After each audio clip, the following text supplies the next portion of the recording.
Fair use. The views and opinions of Jay and Cannon do not represent the views of any studio, actor, or whiny fanboys. Warning, there are spoilers. Hey everyone, I'm Jay Pylon from Gematria Codes on Twitter. I'm joined once again by the legendary Cannon Hotep of the Hotep Nation. What's good, Cannon? Not much. Cold day here, cold weekend here in Baltimore. Got a pretty good snow last night, but everything seemed to be melting right now. But it was all good though.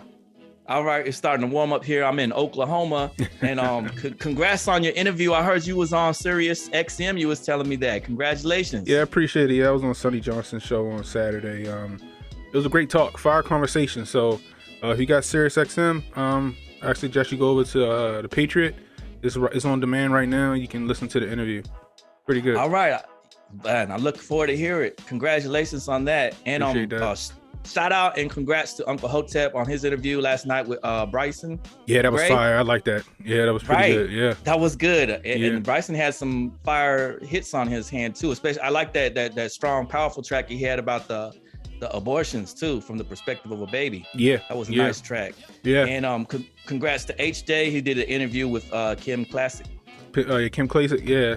That was out of your area. Yeah, she out of Baltimore. You were in the chat too. You had a lot of knowledge to drop there too. Yeah. She, a lot of people like to call her a grifter or whatever, probably. But I know she doing the work in the city, so I'm like, if she grifting and she getting the work done, why not? She's getting it done. What's there to argue with about that? Well, last time we spoke, we said we would be back with another Hotep movie review. Yep. And this time we were gonna cover Red Notice and Old. Yeah. Yep. So let's get it popping with Red Notice, man. So what you think? So I've seen it already. So what did you think about it? I give it 3 out of 4 Kufis. I liked it. It was along the line. To me, it was along the lines of Indiana Jones. Mm-hmm. And back in 1985, they had this video game drop on the computer. I don't know if you played it or not. It was called "Where in the World Is Carmen Sandiego?" You would leap from one place to the next, and you try to figure out where she was at next. And she had on that red outfit. You know what's funny? Gal Gadot kept reminding me of Carmen Sandiego when I was watching this one. So I was telling when I was watching it, right? I told my wife, I was like, yo, like she could be Carmen Sandiego. Like this is what she could be Carmen Sandiego. This is awesome. Like did your wife know who she was? Yeah, my wife knows who Carmen Sandiego is. She said, "Who's that?" She ain't played that game. I ain't played a game, but cause I was born in '84, so. Coming up in the 90s, they had the cartoon Where in the World is Carmen Sandiego, and they had the game show Where in the World is Carmen Sandiego too back then on like MPT or whatever it was. Yeah. So that's how I knew about it. Yeah, the gaming stuff was translating onto television. Then back in 94, 96, they had the animated series of Carmen Sandiego. Then they had the other stuff. Yep, that's how I learned geography was Where in the World is Carmen Sandiego, and a little bit of history too. I can't even lie about that. Yeah. But yeah, it was So you said Indiana Jones feel? I feel you. Yeah, remember Ryan Reynolds is like whistling the Indiana Jones theme song in the movie at one point. Yeah, he was. I don't know if you caught that or not. Yeah, I did. It was pretty cool. It's The Rock plays The Rock and everything that he plays, but Ryan Reynolds is hilarious in the movie. Gal Gadot or Gadot, I guess it's Gal Gadot. Anyway, but she played a great villain in the movie as well.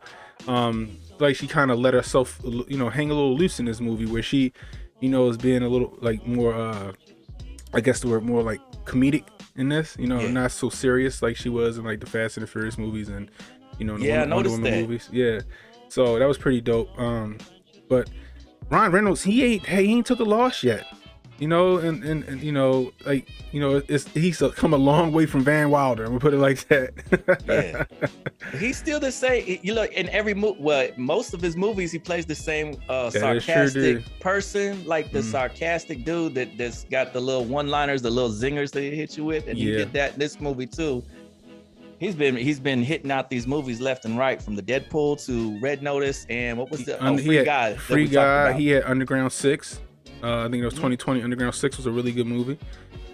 He's man getting paid. He getting paid, exactly. He getting paid, and it's pretty good. And I'm not, but like I said before, with Red Notice, I know it was a novel that I was reading. I thought it was gonna be along the lines of that about the espionage stuff, but but the whole jewel heist and searching for the hidden treasure was pretty dope. I like that. You know what I mean? Like I said, the Rock. You know, like I said, he plays the Rock in every movie, but he did a good job in this as well. You know, letting people pick on him. You know, he of course he's gonna play law enforcement because that's what that's what they put him in for the most part. But you know, it was so you know, it starts in, what is it? I can't remember what museum it's in. But you know, like the movie starts with them with you know, Ryan Reynolds. Like it was in the Louvre there in Paris. That's I could it. be wrong. It might be right on that. But I thought that's where they were at.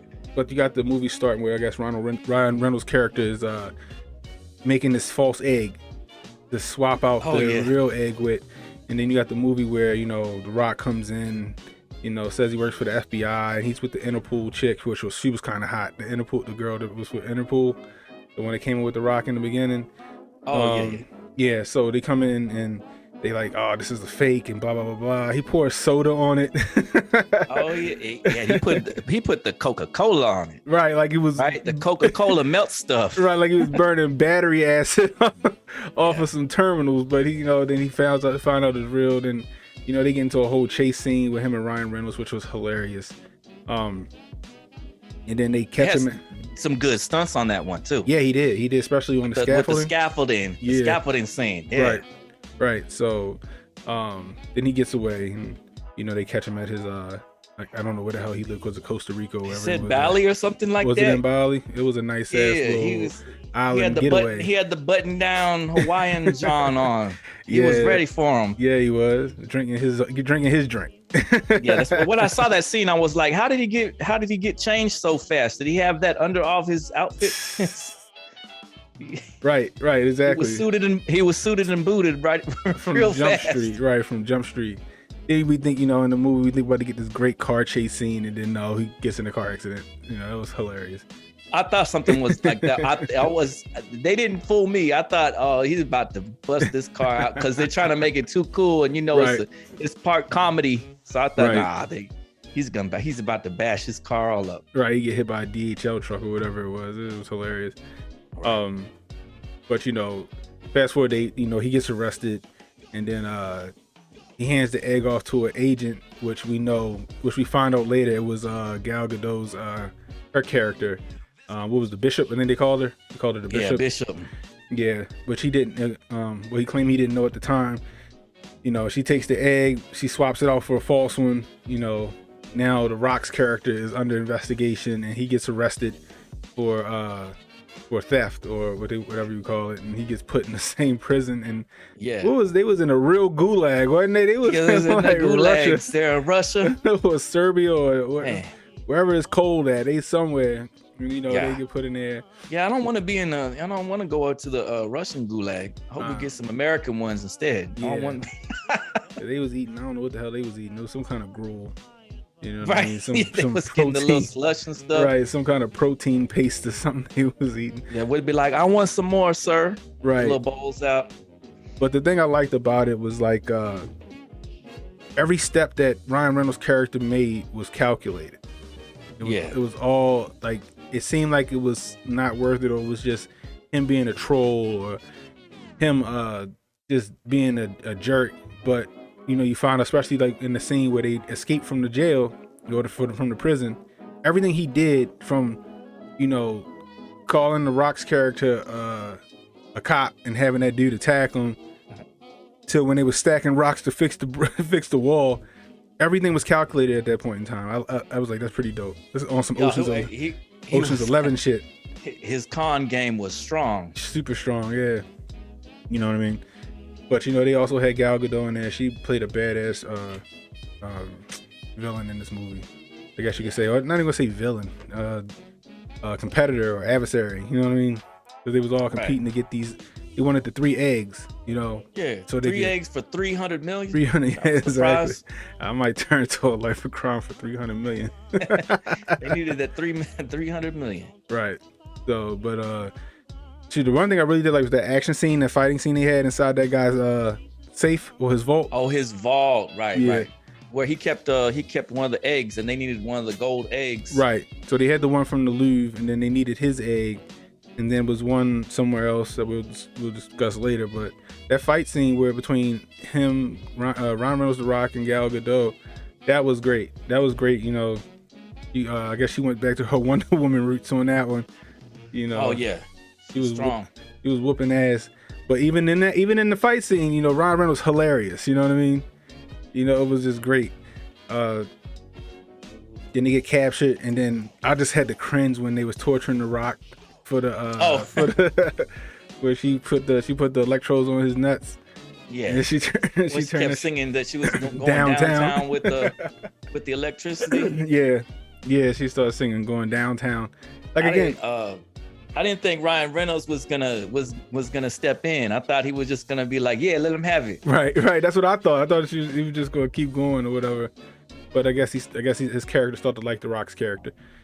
But the little short guy, I guess, that owned the house, that shit was funny. You know what I mean? Where his ass got ran over or he was trying to come out the hatch, the escape hatch, and that bull hit his ass. That was also a funny fucking bull. Yeah, but it was also a scene where Ryan Reynolds goes, "Don't move. They can't sense movement." And he was like, "Wait a minute, that sounds like Jurassic Park." Yeah. Jeff Goldblum was in the Jurassic Park. Yeah. Is what he told him, wasn't he? Right. He's like, "You're right about that." He was like, "Oh, wait." And the bull just takes him out there. That shit was hilarious. I laughed. I had to rewind that. That shit was funny to me. It was $200 million that they spent to make that movie. Really? Now, I know a lot of it had to go to those actors that they had the actor salary, but you can tell, you can tell because of the locations, the set pieces, the car chases, the different stuff, that there was a lot of money being spent, especially with the helicopter shooting stuff and all that other thing. Yeah, you can tell that there was a lot of money being spent. It wasn't like a cheap production. Right, it's 3 big time A-list actors. Yeah, the production value was high, which sometimes you think, oh, you're watching a Netflix movie, maybe they dialed back a bit and took a cheap route to make it, but it was expensive. Right. I mean, you figure Netflix got the bag, man. If you get your movie greenlit with Netflix, you got it made for real. You know. Yeah. I think was it South Park who made fun of Netflix? Like basically, it was like Netflix greenlight anything. Oh, it was just so they could get some money, huh? Yeah, they just greenlight any fucking thing. All right. But this movie was a great movie. I give it 3 out of 4 Koofies. It was hilarious. Mm-hmm. The stunts were great. The chemistry between The Rock and Ryan Reynolds was fantastic. The chemistry between The Rock and Gal Gadot was fantastic, and The Rock and Gal Gadot and Ryan Reynolds. Like when they found the Nazi bunker, when they found that the last egg. You know what I mean? That was dope. That was a dope scene. And they had that priceless old school car. Old school Benz, too, yeah. And then they just left it. What, it fall into the water or something funny like that? Yeah, they let that shit fall into the water. He said it was worth like $34 million or something like that, or $100 million for that car or something like that. Yeah. I forgot what he said in the beginning of that. Collector car. Yeah. But the thing is, the funny part is that they said that they found it in Argentina, right?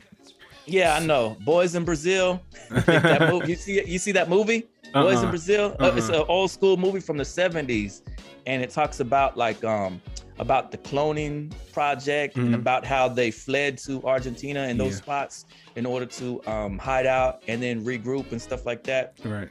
And a lot of them made their way back into the USA. Yeah, that's Operation Paperclip. But I thought it was interesting. I was like, oh, okay, so it's kind of some, I like how they put the, like I said, they, life imitates art. Where, did you ever see Hunting Hitler on like the Discovery Channel? Okay, I think so. It's a cool little series. It's a cool little series. It's got I'm sure I did because I watched so much stuff. It's cool. Like I know Tim Kennedy. He's like I think he's a SEAL or operator or something like that. He was on it, but they believe that that's where they fled to, and they believe that Hitler didn't die in Germany, that he fled to Argentina, and they hopped up in a submarine. Yeah, hopped in the submarine, rolled out, and they had all of these in Argentina. They have all these underground tunnels, that was built by them. Just because I guess for the submarine. So when you came on the submarine, you can go through these tunnels and come in or whatever. The funny part is that in Argentina, all these people speak German. There's a part of Argentina where they speak German. Yeah, you know what I mean? Big, Which is big community there that fled there that was welcoming. Right. You know, they had Hitler Youth there and all that other shit, but you know, I digress on that. But it was cool that they had that little bit of history in there, you know, for that. In the underground bunker, they had all the hidden like artifacts and painting and all that stuff. It was pretty dope. Yeah, the hidden treasures, right? Yeah, that was right. But I also like how they left an opening for a sequel. And that's what they're setting us up with next. They got part 2 and part 3 are supposed to be filming back to back. I don't know when they're gonna drop. I guess in the next couple months they might drop, or towards the end of the year. And this one, the Red Notice that came out, it was actually at the movie theater. It was in our IMAX locally, but I didn't get to go watch it. And so they don't keep them that long in the theater when they have these big Netflix movies. They count more on people checking them out on the stream. And this one actually beat Bird Box. Bird Box was #1, and this one took his spot, I think, in viewership, like 85 million viewers or something like that. Oh, wow. Okay. So that 200 million was probably worth it. Yeah, but I think that they're slipping up though on the amount of money that they could make if they push the theater release too, and the same day. I mean, maybe have it like the following week. We're gonna drop it on Netflix, but come check it out at the theater if you want to see the IMAX experience. Because that'd be dope. You know, it's like leaving money on the table. There's still folks out there that are gonna watch at the cinema, like myself and you. There's still folks that might be like, okay, I got the time.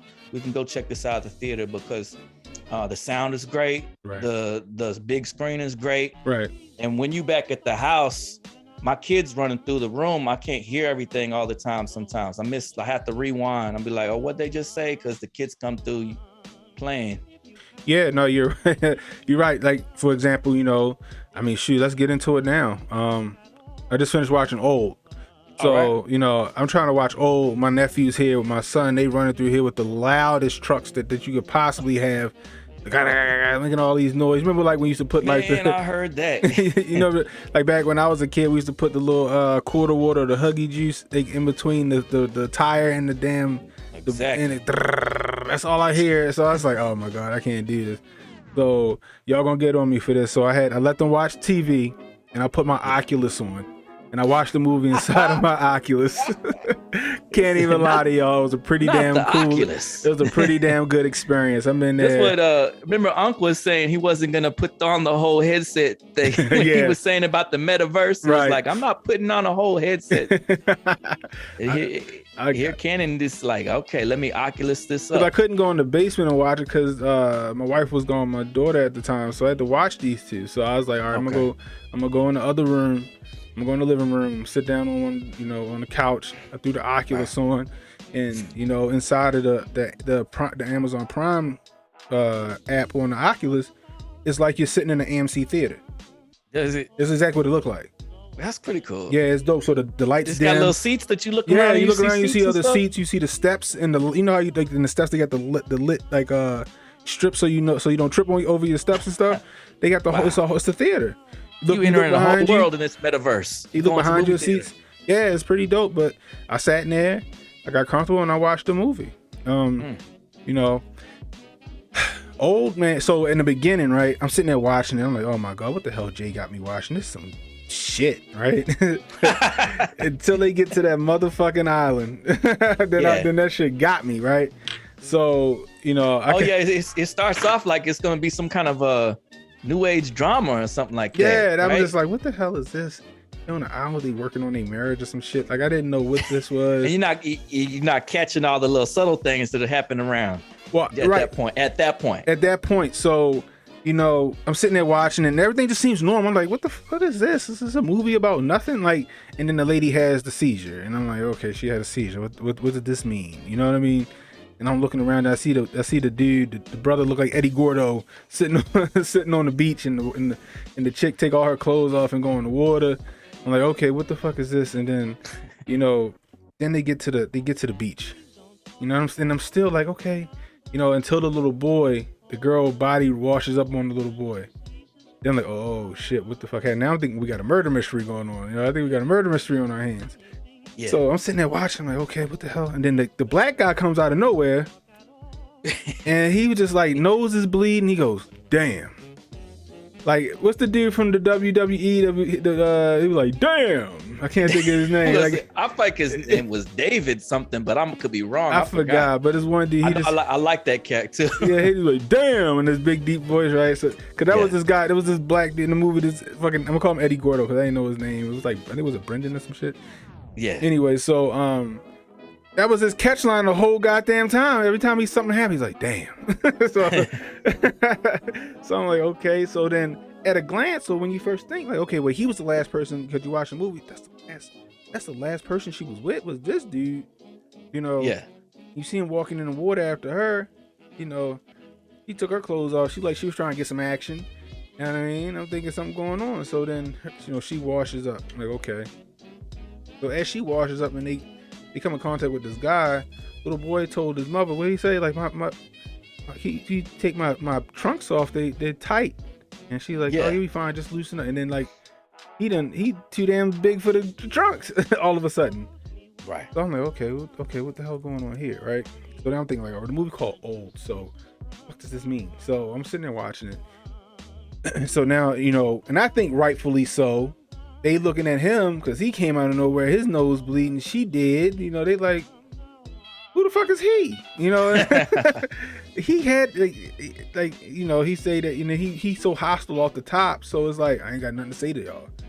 It's like, they're like, well, clearly he had something to do with her death. You know what I mean? Yeah. So they start treating him like, you know, he a killer. Fast forward, there's a bunch of shit just start happening. Like the kids start growing exponentially fast. Right.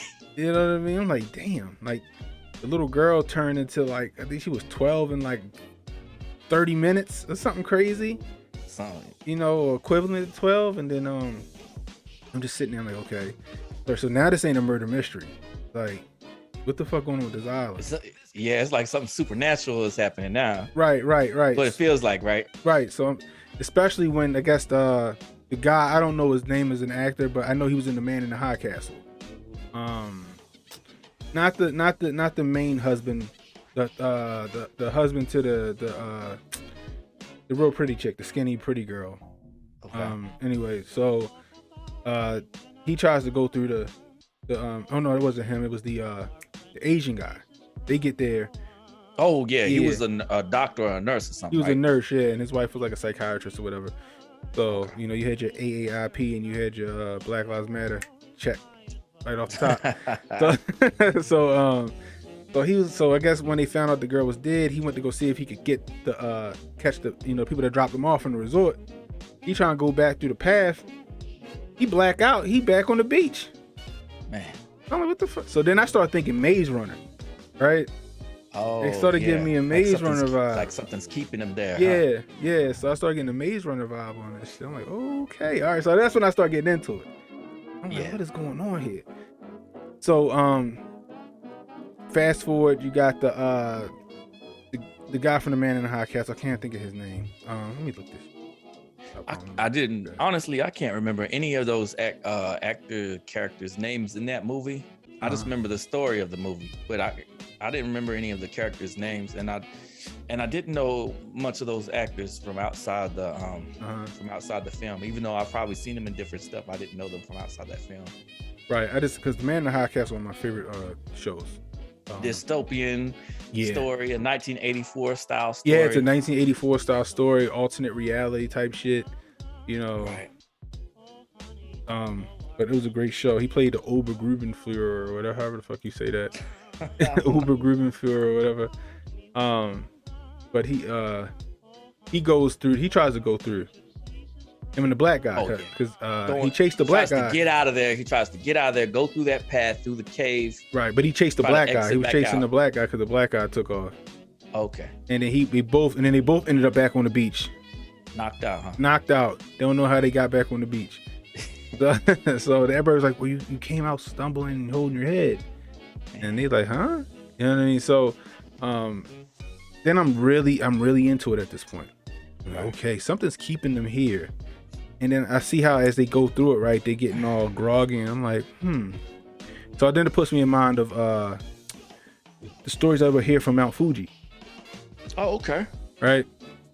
So the stories that I would hear Rufus Sewell, that's his name. Played Charles. Oh. The one that played the doctor. Oh yeah. Yeah. So I'm sitting there. I'm like, okay. I was like, I know people were saying like in Mount Fuji, once you get to a certain point in Mount Fuji, you pass out, right? They get real messed up and they pass out, and people die in there because of that. But apparently the magnetic field around the mountain, it gets people all discombobulated and fucked up, and they pass out or something happened, they end up dead in the woods or whatever. And most people go in there to kill themselves anyway. It's a suicide force. You're right there. But they get to the base of Mount Fuji, and there's certain points on the Mount Fuji that has this high magnetic field that it just jacks them up. So I started thinking about that, and I'm like, are they what? Because they never really say where they are. Like I was calling it Chilligan's Island. Like remember on Barton, he was calling it Chilligan's Island. They did Chilligan's Island. So I'm sitting there and I'm like, what in the world? So some Bermuda Triangle style stuff going on. Right. There's some Bermuda Triangle stuff going on straight up. So I'm sitting there and I'm like, okay. So, and that also gave me that feeling too, right? So I'm sitting there and I'm like, all right, so you got all right, are they in the Bermuda Triangle or are they somewhere by Mount Fuji? So you still don't know.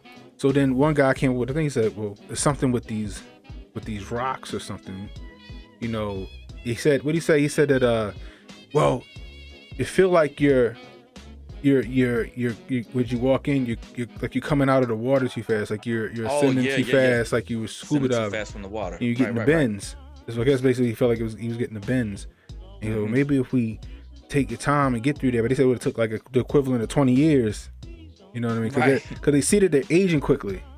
You know. Yeah. So it was just crazy because then you had the little boy and the doctor's daughter. They I guess they get to the age where they start liking each other but don't really know what's going on because everything's moving so fast. And he done knocked her up in the tent within like 3 minutes. Yeah, you know what I mean? You see what all that when they got led into that little island, they were given a very large portion of food for everybody, and they said, isn't this too much food for just the afternoon, and then we can come back, right? And they were like, nah, that's just how hospitality works over here. We just give you lots of food so you can enjoy it. And they didn't catch that because they were sitting there with a ton of food, and that ton of food was supposed to last them for aging purposes. The funny part is now the kid that played what's his name, Trent. You know, the two survivors, Trent and Maddox. Oh, okay. Trent, he's the kid from. I remember this when I was a kid. My little brother used to watch it all the time. The Naked Brothers band. It was like two brothers on Nickelodeon. That was a little while back ago. Okay, right. So he was the little brother in the TV show. Okay. So the thing that got me, and I had to look it up, was because after a while you start to see the doctor. Who in the beginning I'm thinking he's gonna be like the savior, right? Like he's gonna save everybody, he's gonna figure this out. He starts showing like signs of like dementia. Yeah. So remember this? So the one lady, she fell out with the tumor, and they said it was like only 3 centimeters. That shit was the size of a fucking fetus. You know what I mean? When they pulled it up out of her, what do you say? The size of a cantaloupe. When they pulled it out of her, he kept asking like, "It's a movie with Marlon Brando and Jack Nicholson. Anybody know what the name of that movie is, right?" Yeah. I'm thinking it's a clue to some shit, right? I'm thinking it's a clue. Yeah. It's just he's getting older and can't recall things. Right. So I'm like, why is this so significant? Because he kept saying it. You know what I mean? So, I had to go look. I paused the movie, take the visor off, come back to reality. And I picked my phone up. I'm like, I'll look it up. And people were looking for the reason why he kept saying it. So Easy Rider? Huh? No, Easy it was Rider? called Missouri something. Missouri, let me see. Missouri Break or something like that. Oh, okay. It's a different film. Yeah, from 1976. Let me see. Marlon Brando and Jack Nicholson. There you go. Movie. There's a lot of people looked it up apparently. Missouri Breaks, yeah, that's all right. So Missouri Breaks, it was a movie done in 1976, has nothing to do with this fucking movie. It was not a clue, none of that. The reason why he kept bringing it up in the movie is because M. Night Shyamalan's father started having dementia. Oh. And he would always ask about this fucking movie. Like, what's the movie with Marlon Brando and Jack Nicholson? He just kept bringing it back up. His father kept bringing it up. Was this a Western movie? Yep, exactly what it is. Okay, yeah, I think I recall seeing that. So they kept bringing it up in the movie, but that's the reason why. It had no significance to the movie. It's just the fact that I guess M. Night Shyamalan's dad was going through dementia, and he kept bringing up this movie. So he just added it to the movie. Yo, that must stink though. You go through that. Right. So then the doctor go crazy. He fucking kills the black dude. He kills Eddie Gordo. He ain't do no fucking capoeira on or nothing. He's sitting over there by the ocean and shit. You know, bleeding out through the nose and shit. The doctor's got the schizophrenia, right? Yeah. He fucking stabs him up with the little fucking pocket knife. And I'm sitting there like, is he gonna heal?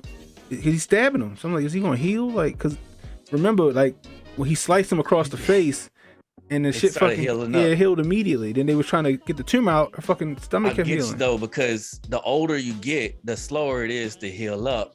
And then there was a lot of stabbing going on, right? But so that's the thing. That person should have been a lot older, and so the healing maybe been a little bit. But that's another thing. He was on that island so much longer than they were. Yeah. Black don't crack. Right, and he says it in the movie, like, I guess it's the one time they wish they was black. Because the black lady didn't look like she was getting older either. Right. She just fucking seized out on the beach. Yeah. You know what I mean? So the other cats was the white folks on the beach was getting older a little bit faster. Yeah. So that's again, that's your Black Lives Matter and AARP, blah blah blah. You know what I mean? M. Night Shyamalan was like, look, right. So because he was on that beach, melanin. Right. He was on that beach that night. Yeah. Who knows how long they was there anyway? So he was there a while. He was there a while. He didn't age at all. Essentially, it didn't look like, you know. But he stabs him up, and I'm thinking like, oh, well, maybe he gonna heal or whatever, because like, no, nothing, nigga dead. And I'm like, damn, that's fucked up. But he's crazy, you know. He crazy sitting over in the corner.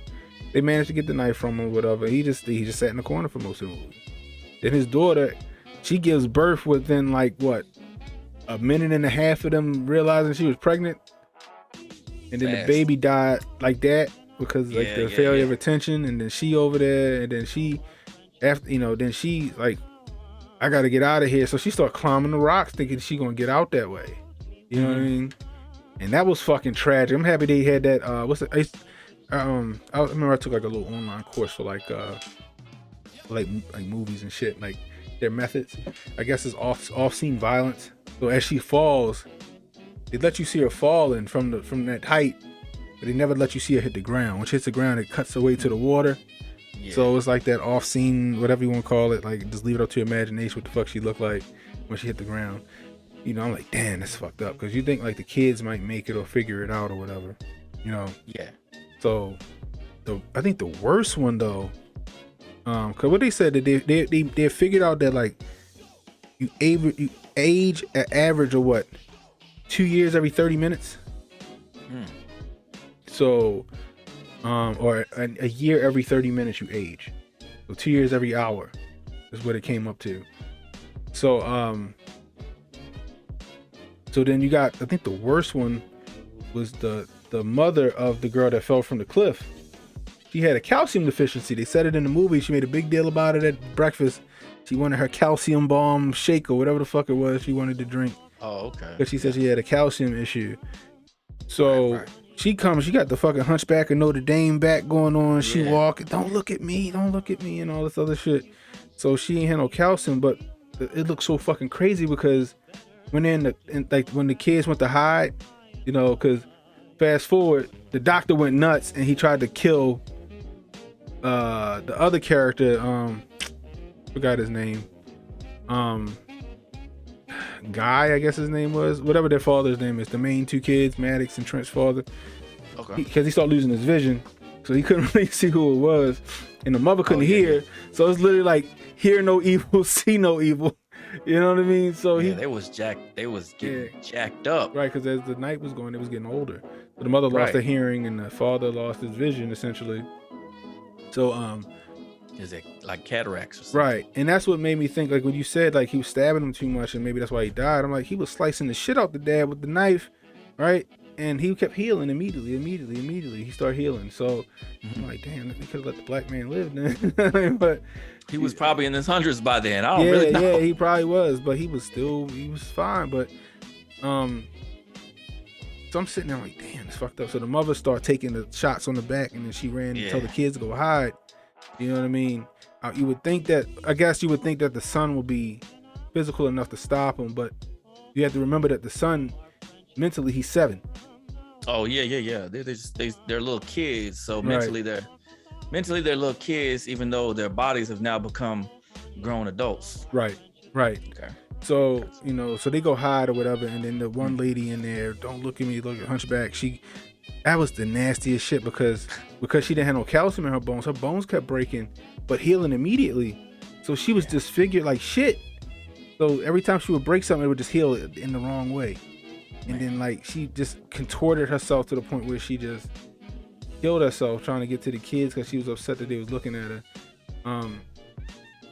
I was like, damn, that's a hell of a way to go out. You know what I mean? Yeah. Then you had the Asian dude try to swim his way out, trying to find help. He ended up the way the shorty in the beginning of the movie ended up. You know, I was like, damn. I was like, but he swam far out, right? He swam far out and passed out. He said he was a good swimmer, and then he came back and he was dead in the water. Yeah. So, you know, so then you got the parents on the beach with the kids at the, you know, and the parents, you know, they sitting there peaceful. They made their peace with each other, you know, and then the father dies. Right. You know, then the mother starts walking toward the water, and then she keels over and she dies.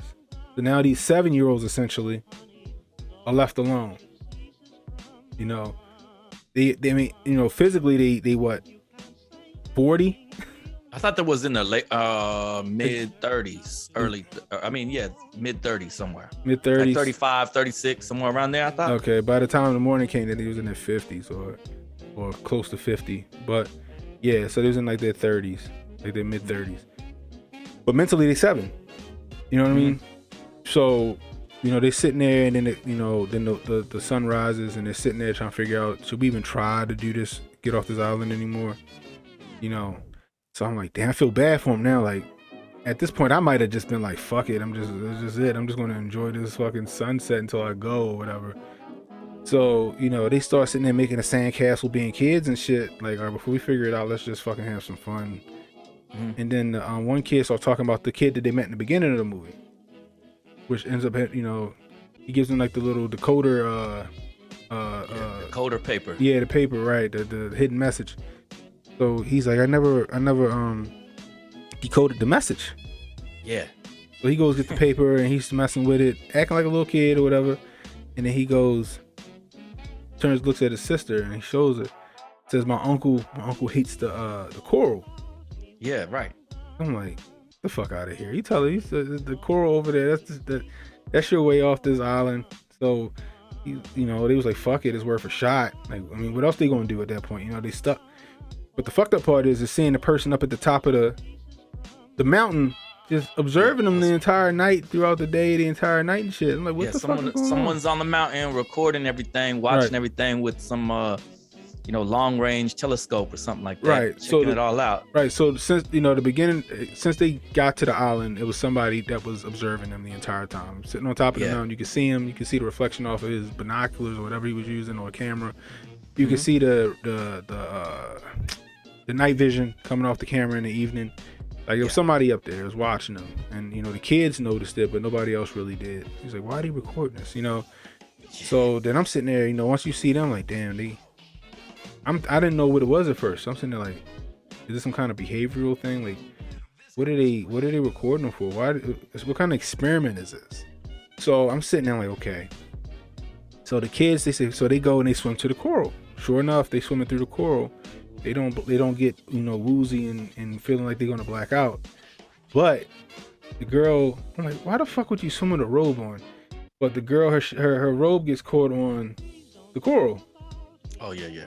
So he go back to help his sister, and you know, the shit, they help and look like it's a wrap. Cause I'm like, who could fucking hold their breath that long? So the guy that was on the top of so they cut to the guy on top of the mountain. Yeah. You know, he seems like a scientist. He's talking about subjects for experiment 73. You know, they all died or whatever. The last 2 drowned.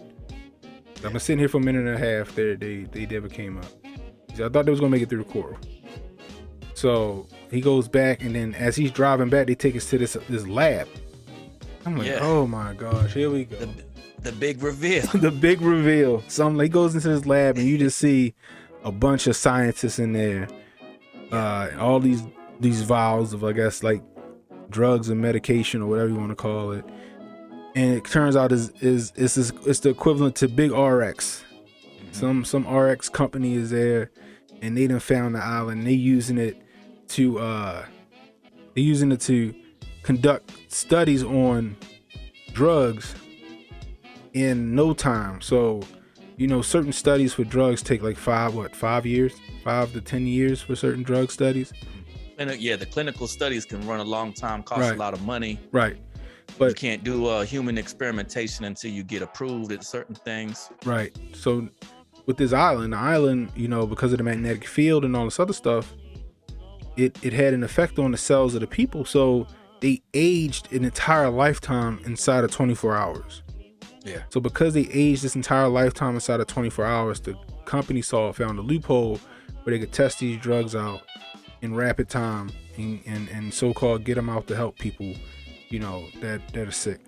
You know? Right. So their island drinks that they gave them at the start of the film was the cocktails. That was the medical cocktails of stuff that Big RX was working on to put together to see if we make this combination cocktail, you know, can we give the medicine to them and see if it fixes their issues? Because each of the people that was on the island had an issue: schizophrenia, seizures, the calcium deficiency, etc.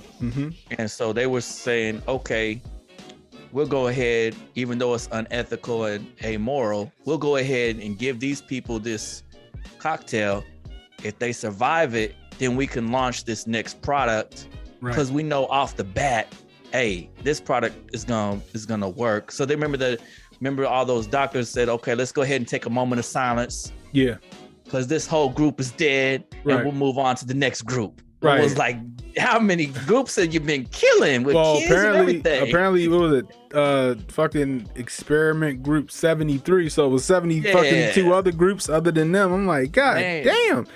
They've been murking people. Yeah, this, like, you know, that's why they're finding all that shit, like the knife and the shit from the resort that was all rusted out. Yeah, everything started getting rusted because of the aging that occurs. Right, you know, I was just like, damn. You know, it was a great movie. So, you know, then we get back, they're getting ready to get their new group. You know what I mean? The little kid that was coming. Yeah, the little kid, it was kind of sad that his friends, he didn't know where they went and all this other stuff. And like, you know, he said, we'll go play with them kids down there. But he didn't know that his his nephew was slipping people fucking notes. Yeah. You know what I mean? Which was smart of the kid, because, you know, only, you know, it was symbols that represented letters. So it was a hidden note, you know, that nobody else was going to figure out, but whoever he gave the know-how to. Right. Yeah. So, the kid, the son Trent, gets back to the island, like, because I'm like, I think they died. I thought they died, and then he goes, actually, I thought they died, and then I was like, there's no way they died because the movie's still going, right? So, so then he goes, hey, you're a police officer, right? Which harkens back to the beginning of the movie where he met the lady that was it was a dancer, the police officer, and I forgot what the other lady was, actress or some shit like that. Yeah. So he go, yeah. So he hands him the notebook that he found on the island. Oh yeah, that explains everything. Right, explain everything. The science, there's basically the science and the little details that they didn't quite understand. Right, and the addresses of everybody that was on the island with them. So he calls it in. They giving the whole spiel with the new people, and they about to bring them the cocktails, you know, figurative and literally bring them these cocktails and give it to him. And the kid bumps into him, You know, it goes, I wouldn't take anything they give you. They tried to kill us, da da da da da. And then they introduce themselves, and then they start doing, you know, explaining it, and then you see all these people kind of backing off, like, oh shit, like they get the hell out of there. And then the cop calls it into whoever he calls it into, and then justice is served essentially, as far as we know. You know, they fly on back. Hopefully they getting the big RX dudes is getting arrested, hopefully, for what they've done. Right, but they big RX. You already know how that go. I'm sure they had some redacted backing. You know what I mean? Some Dr. Faust action going on. It was some Umbrella Corp type shit going on. You know what I mean? Creating some zombies. Right. So the police officer goes, you know, hey, we contacted your aunt. She'll be waiting for you at the airport. You know, how did she take it? And he goes, how would you feel if, you know, your nephew called, your 7-year-old nephew called you, or 57-year-old man called you and said he was your nephew? You know what I mean? Right. You know, and then the movie they fly off. Wild, huh? Right. In the movie they fly off into the sunset and shit like that. Yeah, happy ending. But it's also tragic. It's also ending. Tragic at the same time. Yeah, a bittersweet ending. You know, they survived, but they still 7 and whatever the daughter was. I guess she was like 10 or something like that.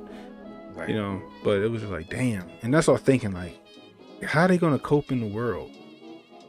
The older. Now they're older. Right, they're older. They seem pretty mature, like almost like they're gonna have to go to the Hotep homeschooling and learn from there. That's right, all they can do. Hotep homeschooling. Hotep.com, hotepnation.com /donate. Right. Go over there. Every little bit helps. We're getting an initiative together to help parents that want to homeschool their children get the know-how and the means to homeschool their children. Head on over there, hotepnation.com /donate. I gave that movie 3 out of 4 koofies. I gave it 3 out of 4 koofies. Like I said, when I first started, I'm like, what the hell Jay got me watching? Like, what is this? Oh my God, it's gonna be boring. And then starts off like a drama. Yeah. Like, our parents having problems. Okay, yeah, here we go. And then we get to the island and they find the dead floating girl. And then I was like, okay, let's get it. So it was a great movie. I told my wife, I was like, hey, shoot, we might need to watch this again together. You know what I mean? But she don't like dark movies like that. So like she'll just complain all the way through it. So I'm like, all right, never mind. What we might watch tonight is The Bodyguard's hitman's wife. The hitman's bodyguard's wife. Remember the hitman? Ryan Reynolds movie. Yeah, it was Hitman. Remember Hitman Bodyguard? The Hitman's Bodyguard with him and Samuel L. Jackson. Well, apparently there's a sequel. Yeah. It was called The Hitman's Bodyguard's Wife. So we started watching that last night, but it was kind of late, so we turned it off. So probably watch that tonight. But other than that, I give it 3 out of 4. You know, I'm not a big fan of M. Night Shyamalan, especially after the Avatar debacle. But you know, I like that. That was pretty damn good. I may have to go back and revisit some of his movies. Yeah, let's see, Unbreakable. Unbreakable was awesome. Sixth Sense. Was awesome. Signs was amazing. The Village. Haven't seen that. Lady in the Water. Haven't seen that. Stuart Little. Stuart Little? Yeah. That's an M. Night Shyamalan movie? The fucking mouse? Yeah. I didn't know that. Yeah, he also had a Rosie O'Donnell movie back in 1998. You have to look that one up too. It's about some kid in a high school or something like that. Let's check that out. But it was a good movie. Oh, so I revisited The Eternals, and you were right. That was a fucking catastrophe. After I watched it, it's got a lot of agenda in there. Really, it had a whole lot of agenda in there when I watched it. What was it? Transhumanism. Fastos had a husband. That new thing that they call child attraction or whatever like that. That's what they were getting at with the girl. Yeah. She said that she was Peter Sprite. Oh, she was Tinkerbell. Her name was Tinkerbell. Oh, she was Sprite, but she played Tinkerbell. She's supposed to be like a grown person in a little child's body, and that was supposed to be attracting people, the grown men in the bar and stuff like that. Yeah, they was getting at some some jacked up stuff. Is what right. I was like, man, y'all ain't fooling me with this nonsense. Yeah, it was too much going on. Like, I guess I was blinded because I like the action. I like the thing where they was, they referenced this, the snap and all that other shit. But when I like actually sat back and I just watched it and like just picked up on that shit, I'm like, oh my god, there's so much agenda. Now did you see what I was talking about with Africa? Where it started off and there's a whole bunch of white people on the beach and they're like, this is what ancient man looked like, and I was like, that's not right. That's bullshit, straight up. But yeah, I watched that, and then it was all that agenda. I was like, get out of here, man. I said, you know what? Yeah, the Eternals was trash. They should have garbage, and it had so much potential, especially when at the end where they had Thanos' brother Eros come through. Like, okay, I got you, but yeah, they did too much with it. They should have just, like I said, they should have just stick to the fucking source material. Just stick to the source material. You can't go wrong. Was that Kirby or whatever was the original source material on that? And I think that would be Kirby. That would be pretty interesting to see them go old school, go original, go just off the comic pages, go page by page and knock it out like that. Let us see that on a big screen. I would love it. I would love to see that. Even though I think the Eternals and the what were the other ones? The monsters, the villains, and that looked kind of strange in the comic book. Maybe they can liven them up a little bit here and there. But the way they did that in that movie was like they watched Watchmen or something like that, and they borrowed from Watchmen to make this one. Right. Thought the Silver Surfer was gonna fucking make it was because like the Silver Surfer is kind of along the lines of them, right? So like, I thought we was gonna see Galactus or some shit like that come through there. They all look like Galactus anyway, but essentially for the most part, with like the helmets or what the fucking horns, whatever the fuck you want to call them. But that's another movie they need to remake. They need to fucking do Fantastic Four better. They need to redo Fantastic Four the way it should be done. John Krasinski is gonna be Mr. Fantastic. They did. So they are gonna do it. Okay. Yeah, he's gonna. Supposedly he's gonna cameo or pop up in the you know how they do the stingers. Yeah. The stinger. So they said that maybe he's either gonna cameo or he's gonna be in the stinger and with Doctor Strange. What is that, part 2? The Multiverse of Madness? Yeah. Part 2 maybe. And so the cartoon I think the animated film is gonna be a segue into the animated Spider-Man movie about to come out is gonna be a segue into the Doctor Strange. Okay. So yes, I'm gonna check that out definitely. But that was a good movie. That was a great what's the word? Suggestion. I did like that. Old. Yeah, I like I was first like, this ain't my type of thing, but I'm gonna watch it. It was a good movie. That was a great movie. I suggest everybody go watch that movie. Old. It was really good, really good. Go watch Red Notice. Red Notice is hilarious. So, but that's all I got, man. Hey guys, this has been another Hotep movie review. If you have any recommendations for me and Jay to watch and review, leave it in the comments below. We really appreciate it. Hit that like, hit that thumbs up, hit that subscribe button. It really means a lot. Anyway, for Jay, Cannon, we holla at you.